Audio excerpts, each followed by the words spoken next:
It's been a busy few days at City Hall with many things on the agenda, and today Toronto City Councillors spent hours debating one particular item, the long-discussed and controversial bubble zone bylaw meant to protect religious institutions from protests. Lane Harrison has been following the proceedings all day. He joins us now. Lane, what's the latest?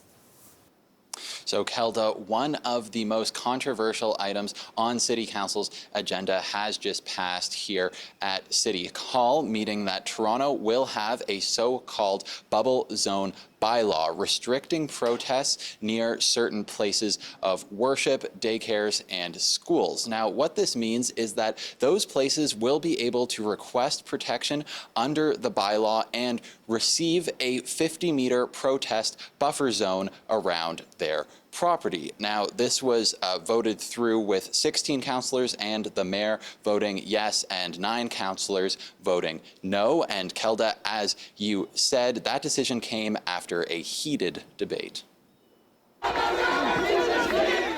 For more than a year, Toronto's streets have been filled by intense protests as a result of the Hamas-led attack on Israel and the country's bombardment of Gaza, leading some city councillors to call for a bubble zone law that would prohibit such demonstrations near religious buildings or schools.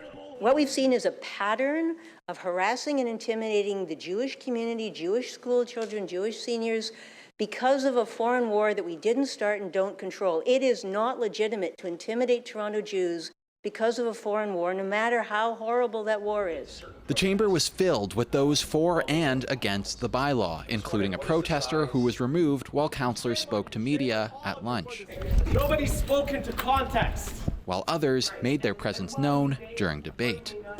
They don't want to hear from anyone else. They want to shout. Councillor Pasternak, please speak through the chair, please. Critics of the bylaw say it limits people's rights to free expression. They say police already have powers to protect access to property and intervene if there is a threat to safety.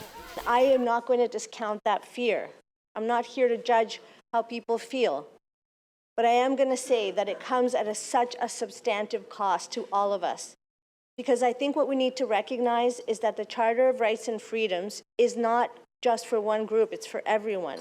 Every single right anyone in this chamber enjoys was won not by the Charter, it was won by protest.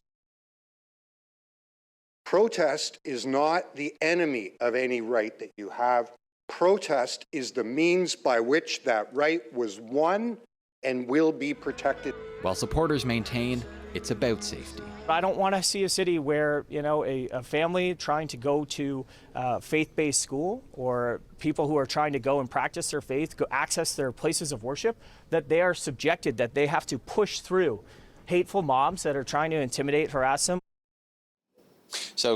So Kelda, this bylaw won't apply to every place of worship, school, or daycare. Instead, the operators of those locations will have to request protection under the bylaw if they believe or have reason to believe that a protest will be occurring within the buffer zone of their property. And then once they are granted protection under the bylaw, the so-called bubble zone will last for a year. And Kelda, this bylaw is coming into effect on July 2nd. All right, thanks so much for this, Lane. CBC's Lane Harrison reporting from City Hall.